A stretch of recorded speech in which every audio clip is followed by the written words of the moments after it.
I am Penelope, author of epic fantasy and paranormal romance, and welcome to My Imaginary Friends, a look behind the scenes of an author mapping the worlds in my head and making them a reality. Hello friends, today is Saturday, March 7th, 2020, and this is episode 58 of My Imaginary Friends. I'm Leslie. So, announcements. The survey is still going on. Thank you to everyone who has completed it. If you are new or didn't hear last week, or just needed a reminder, I'm doing a survey of podcast listeners, so please fill it out.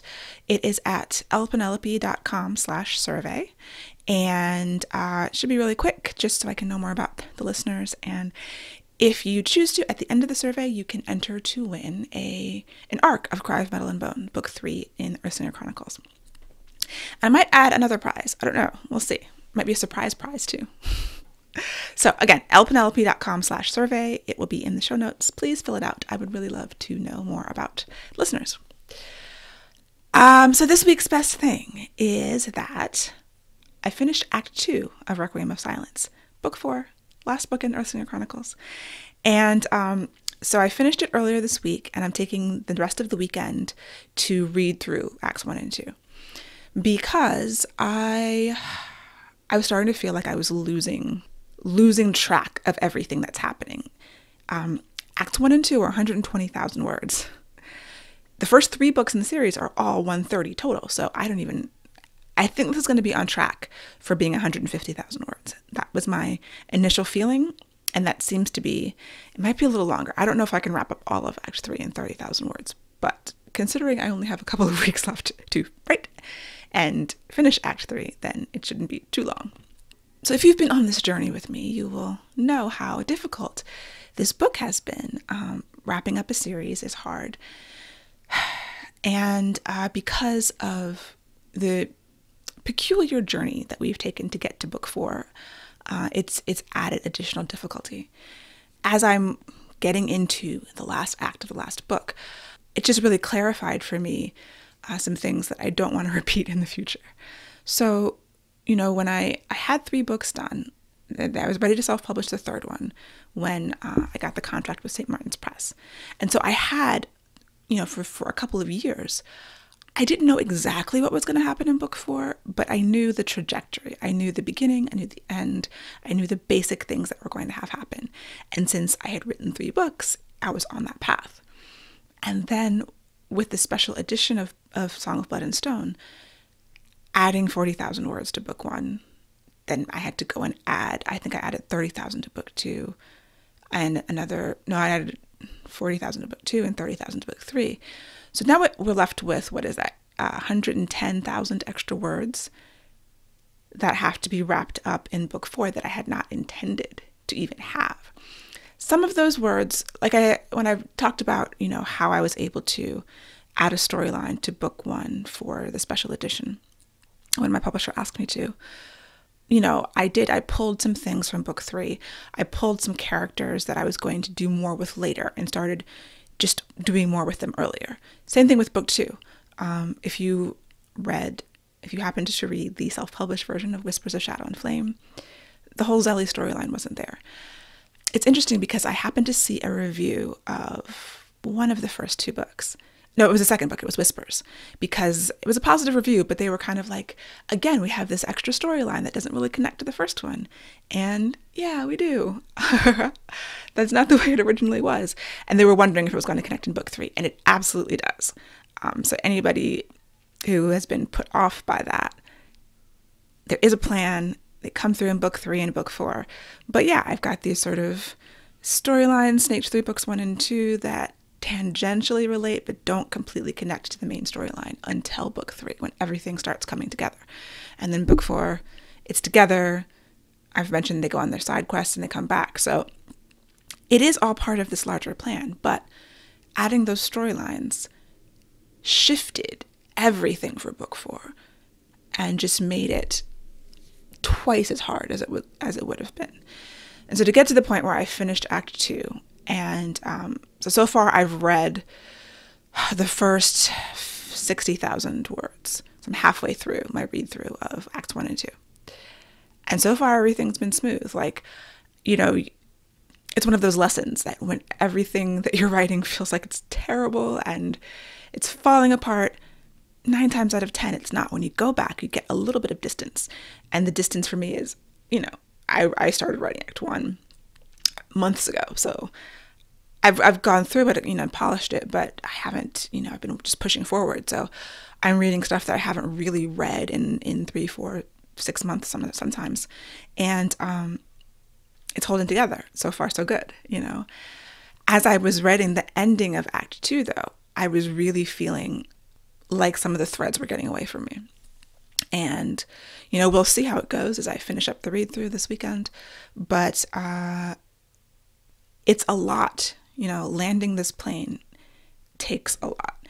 And finishing, tying up the threads and the storylines without it being bloated and scattered and, just too much is one of my main concerns. I was listening to the Smart Bitches podcast, and they interviewed Sarah J. Maas this week, which, huge get for Sarah Wendell. Props to her because, Sarah J. Maas, obviously. A Court of Thorns and Roses, Throne of Glass series, huge author of YA fantasy. And she was talking about, ending the Throne of Glass series, I believe, and how it sounds like her books are like 200,000 words, because she was talking about they had to change the paper because the glue wouldn't fit the amount of pages that she had in the book, and that's next level. But in the last book, she was just tying up all these things, and it was this big, massive book to wrap up the storylines, and kind of like I understood what she was talking about, but I don't want it to feel big and massive, and I want it to feel like everything is purposeful and that I had a handle on it. And at the end of writing Act 2, I was not feeling like I had a strong handle. I just felt like things were getting away from me. As I am going back through and, I'm seeing, there were some things that I wrote that I forgot about that I need to pay off, and maybe some things that I can cut out that I started adding a little too late and don't really need to have in there. And so that can help me trim a little bit. So it's a really good process to be going through to take these few days, even though I know I still have to push to the end. It is helping me so much to just refresh myself on some of the things. For instance, there is a dog that I gave one of the characters that I completely forgot about. This dog never appears again. I have to put the dog back in and figure out what's going on with this dog. And I had made that note like 2 months ago. Where's the dog? And then, of course, I forgot again. Because it's on a note card somewhere. So I have these index cards. Every couple of weeks, I go through them.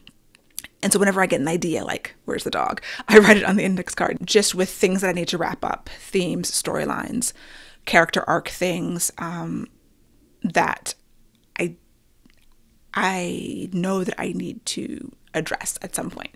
And some of them I actually don't need to address. Sometimes I cut them.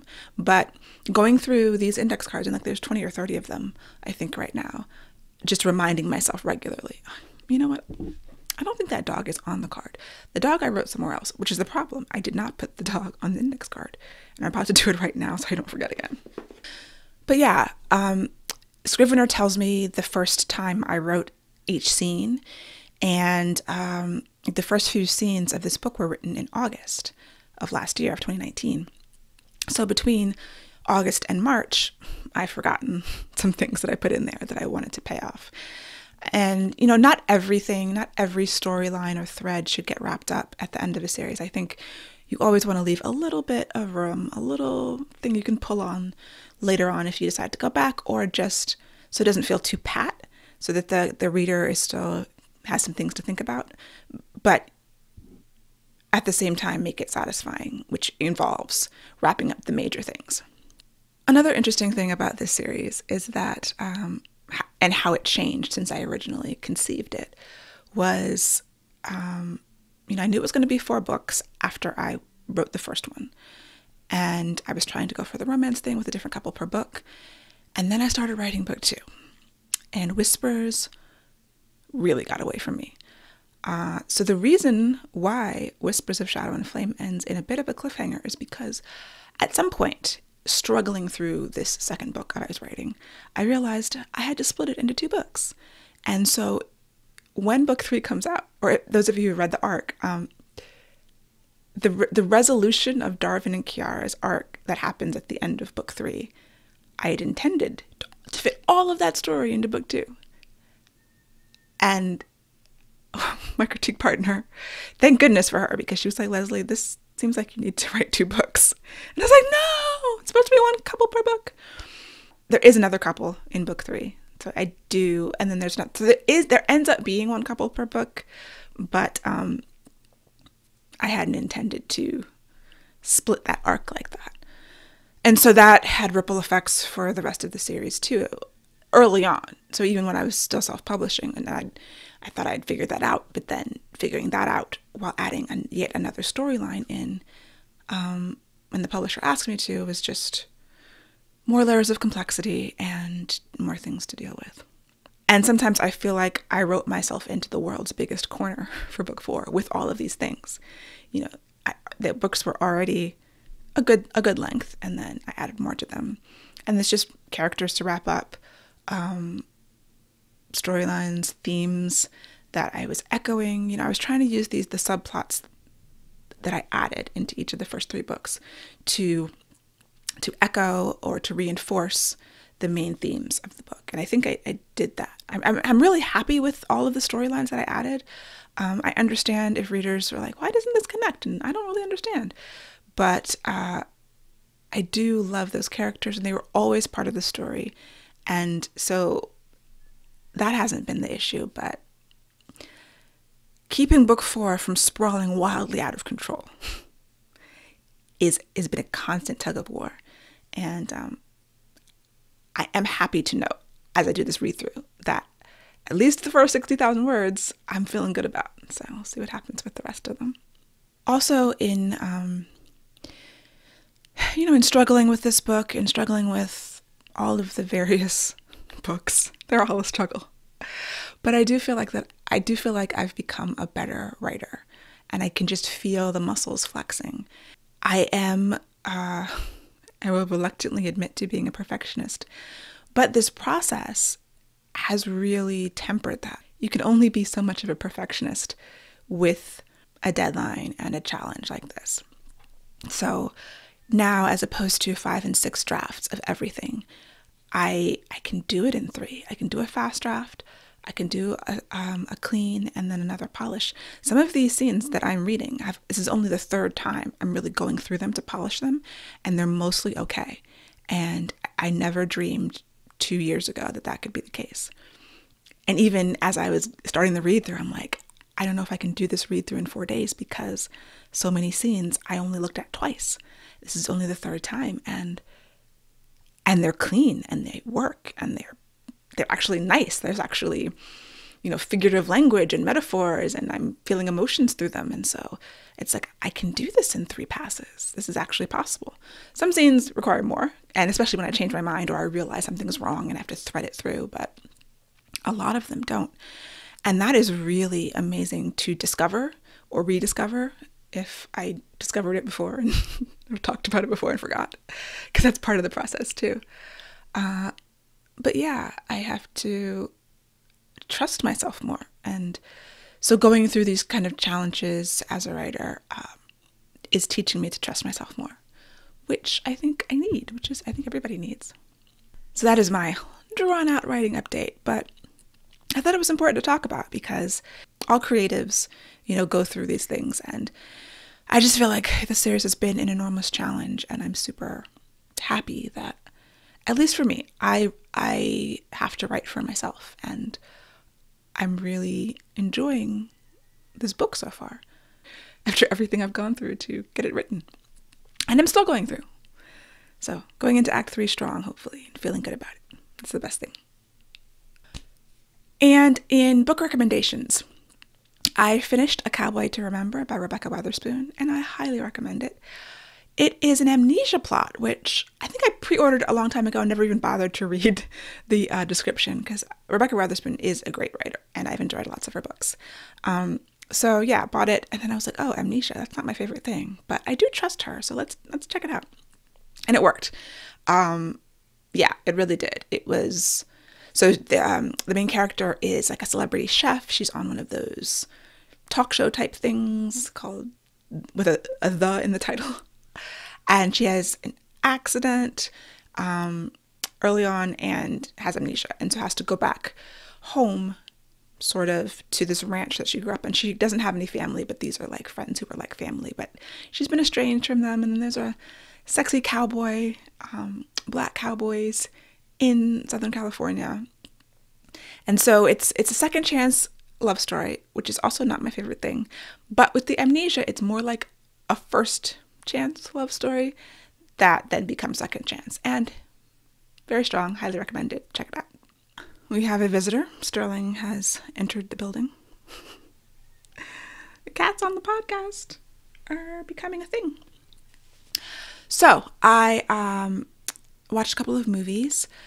We were listening to, David Alan Grier on a podcast, and my husband and I, and it came out that I had never seen A Soldier Story, and his jaw literally dropped. He was like, what? We have to watch it tonight. And I was like, well, it's 9:45, so we're not watching it tonight, but we can watch it tomorrow. And so the next day, we rented it from Amazon Prime. And yeah, I don't know how I missed A Soldier Story, because he was like, it's got every black actor that ever was in the 80s in it. And that's true.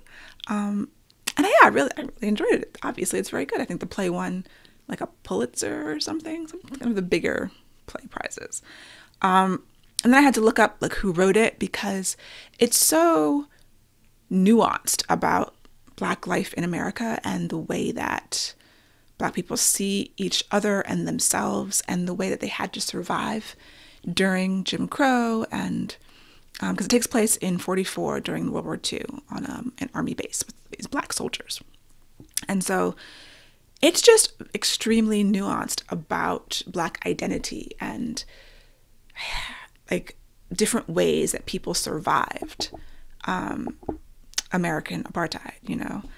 And so I was fascinated by it. And then the surface, the actual plot is just like a simple murder mystery, you know, just like a standard mystery story that with people, okay, so now Sterling is trying to eat my braids. No.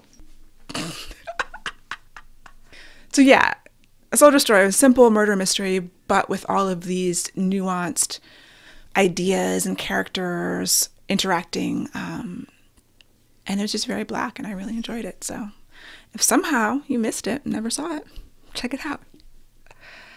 And then last night, by myself, I watched Destination Wedding with Keanu Reeves and Winona Ryder. And now it's one of my favorite movies of all time. I watched the whole thing. I immediately texted my friends to say they had to watch it. And then I rewound it and watched it again, all the way through. I mean, in my opinion, it's like nearly perfect. It is everything that I'm looking for in a movie.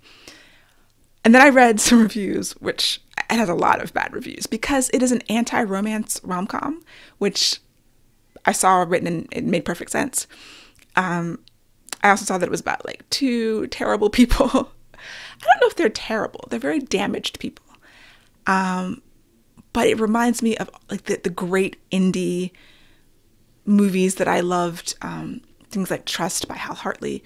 Super, super indie. Like if Trust by Hal Hartley had been made for $5 million when it was actually made for like $100,000 or something. If they had a slightly bigger budget, it might have been Destination Wedding. They're actually two totally different films, but they are sort of about reprehensible people and damaged people with this very specific, unique outlook on life. But yeah, I loved it. I would watch it any time of the day. I might watch it again this weekend. We'll see. But it was definitely polarizing, so I totally understand if other people did not like it. I actually don't understand, but like intellectually, I get why someone might have a bad reaction to this movie. But for me, it is just like Leslie's catnip all the way around, beginning to end. The way that it's shot, the static camera, the way that only two people have any dialogue in the whole movie. Everyone else is just background characters. It's almost like a play. It's so wordy. It's so talky. And I'm sure that turns a lot of people off too. I saw words like boring. No, I was not bored. But, you know, they could have maybe talked 5% less and it would have been just as good. But that was kind of the whole point. Anyway, I'm late to this. I remember people talking about it and I paid absolutely no attention to it. And then I happened upon it and watched the trailer and I was like, oh, this is my kind of movie. Last thing about TV and films. I did give up on Sanderson. I had Sanderson on PBS, the Jane Austen-esque. I don't know if you can call it Jane Austen because I was going to go back and watch the rest of it. I think I watched the first 5 episodes, 4 or 5. And one of my very best friends in the world, who I trust implicitly, Inez Johnson, she was like, Leslie, do not watch the end. Trust me, do not watch it. And I was like, I do trust you. I know you're right. I'm sure I'll hate it, but I feel like I need the completion. I need to know what happens. And normally I am not a fan of spoilers. I never want to be spoiled. Like, almost never. If there's a strong chance I'm going to watch it. If I'm never going to watch it, then I'll be spoiled. So she was so emphatic, and I was like, fine, spoil it for me. And she did. And I was like, oh no, I'm not watching that. I'm done. Thank you. I'm sorry I doubted you even for a moment. I didn't actually doubt you. I just let my high input, high consistency personality drive, like take the wheel when I know that I have trusted you for the past, 20 some years, and I will continue to do so. If you don't know about the end of Sanderson, go spoil it for yourself because that is not Jane Austen. And I don't know what Andrew Davies was doing, but I am mad on behalf of everyone who actually watched all 8 episodes. I'm deleting it from the DVR. That is it. On to bigger and better and more positive, happy things. So that is it for me for this week. I am going to hopefully get the taxes done this weekend, which I've been putting off. I try to get my taxes together by the end of February. Here it is, March 7th. Haven't done it yet, which means tomorrow is my deadline. And our taxes are kind of complicated because we have 3 businesses between the 2 of us and rental property, and I'm self-employed, and it's just a whole thing. So we have an accountant. I used to do them myself. And then at one point I had 3 different businesses. I had 2 LLCs and a sole proprietorship, and I could no longer do my taxes myself. I just have to organize everything, get my profit and loss statements out of my accounting system. Not to belabor the point. I'm going to do my taxes this weekend and get the rest of this book read. And I've already sent Hush of Storm and Sorrow. I've uploaded it to all the retailers for the pre-order. Well in advance of the deadline. I'm very happy about that. So that's just off my plate. That comes out in a little bit. Still working on the promo. I'm not going to talk about that because that makes me sad. But yeah, those are my weekend goals. And then next week, I will get into Act 3. And I will send Acts 1 and 2 to my beta readers and my agent. Whew. All right. Back to it. I hope you have a wonderful week. And I will talk to you next time. For episode show notes and to sign up for the Footnotes newsletter, go to myimaginaryfriendsshow.com. The survey is at lpenelope.com/survey. And subscribe wherever you get your podcasts. Leave a rating and a review, please, to help the show. Watch the video episodes on YouTube. And My Imaginary Friends is part of the Frolic Podcast Network. For more outstanding podcasts, check out frolic.media/podcasts.